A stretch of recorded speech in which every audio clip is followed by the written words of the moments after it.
My name is Laura, and I'm a nurse. After another busy day at work, I head home. As usual, I got home a little late today. I'm home. Welcome back. When I walked in, my daughter, Meg, greeted me. It must be really lonely for a third grader to wait at home alone every day. Whenever I see Meg, I always feel sorry for her. But still, I guess other nurses envy me because I work at the town's hospital and don't have to do night shifts. Where's your dad today? He hasn't come home yet. I wonder when he'll be back. I feel like I haven't seen Dad for a long time. Oh, I see. My husband, Stan, is a workaholic and hardly ever comes home. I don't even remember him spending time with us, like eating together or helping around the house. Actually, he does spend time with his family, just not with Meg and me. On his days off, he goes to his mom's house to do yard work, clean, and have dinner with her. Stan never comes to Meg's soccer practices or spelling bee contests, even though he's always helping his parents. Because of this, our relationship isn't great. I'm sorry, honey. I'm so sorry for making you feel lonely all the time. I'm fine. You come home every day, Mom, so that's enough. Oh, Meg. I hugged Meg tightly. If we were a normal family, we would spend more time together and be happier. No matter how many times I apologize, I know it'll never be enough. How did things end up this way? Then one day, Stan came home at a normal time, which is very rare. But both Meg and I had grown distant from him, and we didn't talk much.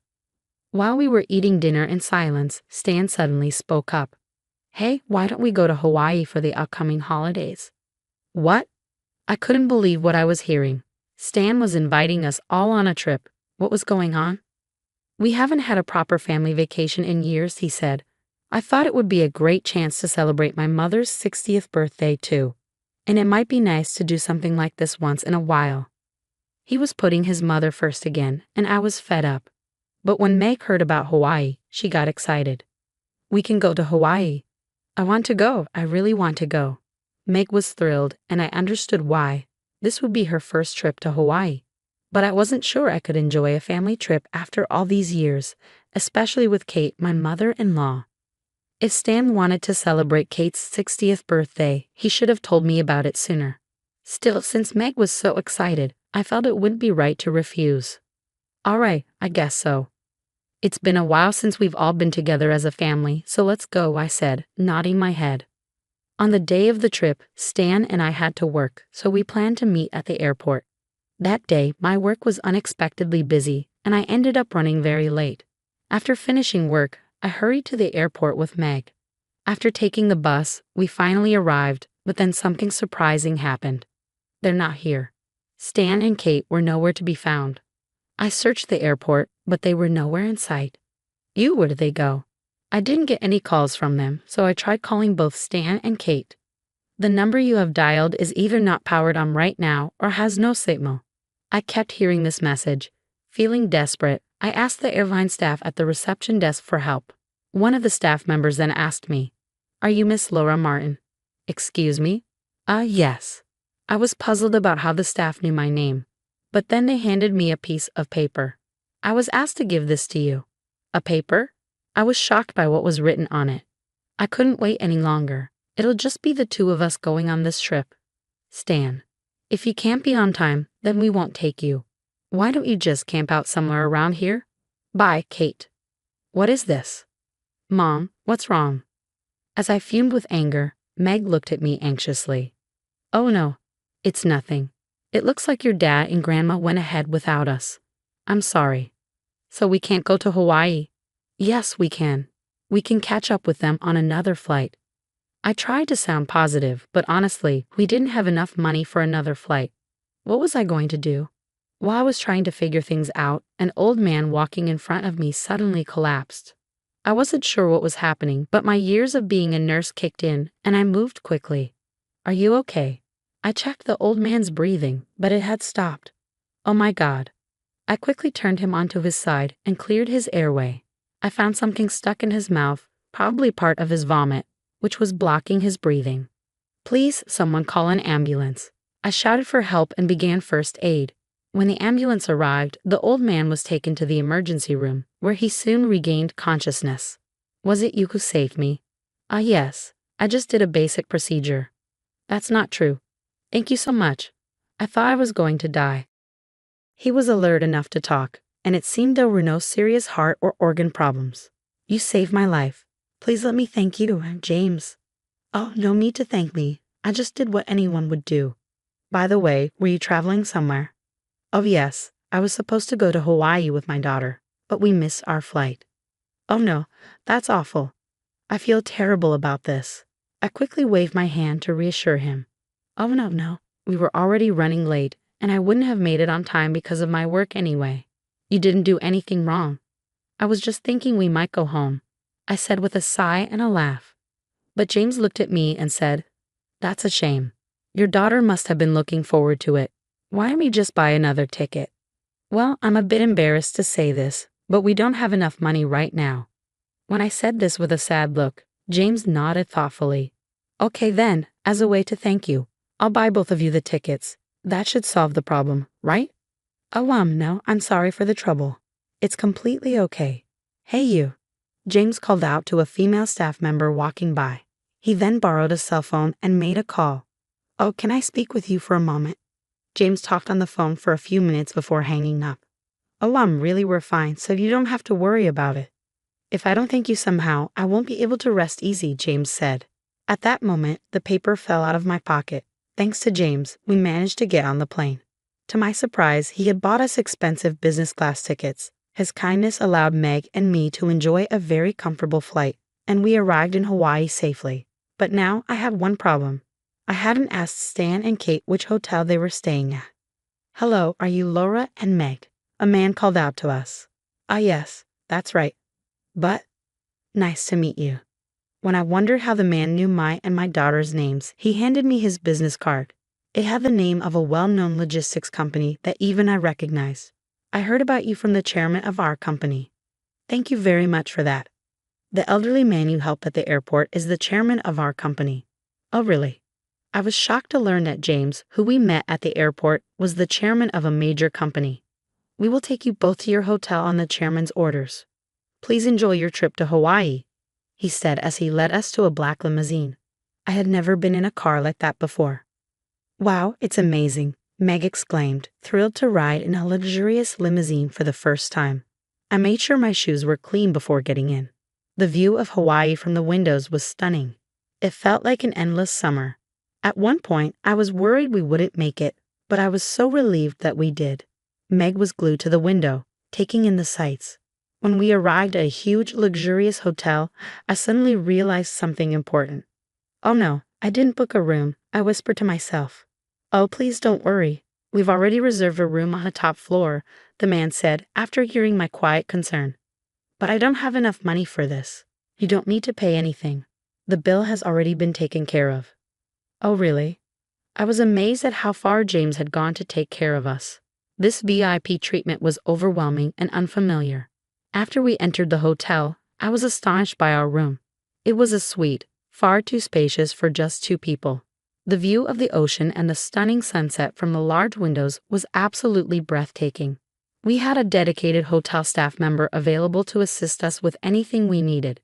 The food was incredible, beyond anything I could describe, especially the steak, which was grilled right in front of us.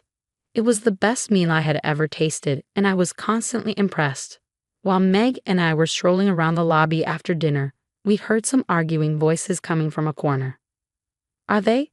It was my husband and mother-in-law arguing with the hotel staff. Hey, what are you both doing here? When I called out to them, Stan and Kate looked up, surprised. What? Why are you both here? What do you mean? We came here as planned. You suggested this trip, and now you've treated us badly, Stan said.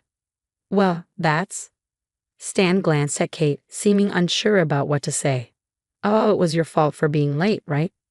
I regret that, but you didn't have to say we should just camp out. Kate seemed unbothered and showed no remorse for what had happened. I struggled to forgive them. By the way, why are you arguing with the hotel staff? I asked. When I tried to check in, they told me to leave. I don't understand why, Stan said angrily. Is there a problem? I asked the hotel staff. The hotel staff began to explain. I heard that these people left our very important and valued customers behind, and that's unforgivable. I was instructed not to let them stay here at our hotel. Oh, now I get it, I said. James clearly had a lot of influence over the hotel. The chairman of a major company is indeed someone you don't want to upset. What does he mean by that? Oh, it's a long story, but basically, he can't forgive you both for leaving Meg and me behind. Stan and Kate looked very confused. How does someone from this hotel know about that? Well, I understand why Stan is asking, but given the situation, I'm not surprised. In fact, I think Stan and Kate are getting exactly what they deserve, I said. Do you know this person? I asked, showing them the business card from the man who guided us from the airport. This is a business card from a major client of ours. Stan's face turned pale as he took the card with trembling hands. Kate's face also went white with shock. You don't mean to say you know the chairman of this company, do you? Of course I know him. He collapsed at the airport, so I helped him. He arranged our flight to Hawaii and even booked the hotel room for us. What? Kate collapsed and started shaking. What's wrong, Mom? He's in the same gym club as me, and I see him every once in a while, but everyone worships him. What a coincidence. I agreed with Stan. It really made the world seem small. I had no idea my mother-in-law knew the chairman, but before Kate mentioned it, I had already learned about it from the chairman himself. When I received the new ticket at the airport, James was the one who found the piece of paper that had fallen out of my pocket. Oh, he picked it up, read what was written, and looked at me in surprise. Laura, what is this? Well, how should I put this? We were left behind by my mother-in-law and husband. Yes, that's horrible and unforgivable. But this name, I've seen it somewhere before. Is your mother-in-law's last name Martin? Yes, her name is Kate Martin. What? You know my mother-in-law? Of course, she's also a member of the gym club I belong to. She doesn't seem like the type to do something like that, and that's how it all unfolded. I looked at Stan and Kate with a grin, thinking back on everything. It's tough, isn't it? Since you two said you were going on the trip together, I guess we'll just enjoy it on our own. Meg and I are going to have a great time. Kate, why don't you just camp out somewhere around here? Enjoy the Hawaiian night under the stars. Oh, hey, wait, that's terrible. You're the rudest person ever. Stan and Kate kept shouting as I turned my back on them. They were being ridiculous. They threw those words at me first, and when I gave them a taste of their own medicine, they called me terrible and rude. I couldn't help but laugh. Let's go. I urged Meg, let's go. She took my hand and we walked away from the scene. The argument between the hotel staff and Stan and Kate continued behind us. Anyway, get out of here. We don't have rooms for you, the hotel staff said firmly. Eventually, Stan and Kate were forced to leave the hotel. So Meg and I enjoyed our trip to Hawaii on our own. With Meg's feelings for Stan almost gone, there was no need to worry about him at all. I never imagined that helping an old man would lead to such a wonderful trip. We were grateful to him from the bottom of our hearts. The trip ended, and we returned home safely. It was an amazing and refreshing experience, and Meg was very satisfied. As for Stan and Kate, who had been kicked out of the hotel, it seems their troubles didn't end there. After returning from Hawaii, Stan came home exhausted and disheveled. It turned out that the chairman's instructions had been shared with all the hotels in Hawaii. They ended up having to camp out in the wild. Everything written on that paper came back to haunt them. Other difficulties soon followed for Stan and Kate. Stan was suddenly called into his boss's office and informed that the contract with James's company was about to be canceled. Kate faced cold treatment from the other gym club members and eventually left the club. She was practically expelled. Her only hobby had been staying in shape, but the incident scared her so much that she gave up working out and now spends most of her time watching TV. Stan and I decided that continuing our marriage would be too difficult, so we officially divorced. I got full custody of Meg, and I didn't receive any alimony or child support. My income was similar to Stan's, so supporting Meg was manageable. I have no intention of seeing my mother-in-law again. Despite everything, this whole experience felt oddly surreal. Looking back, it's strange how being late at the airport led me to help the chairman of a major company Kate knew. Thanks to him, I got to experience one of the best trips to Hawaii. It almost feels like fate was guiding me. My relationship with Stan didn't work out except for the fact that I have Meg.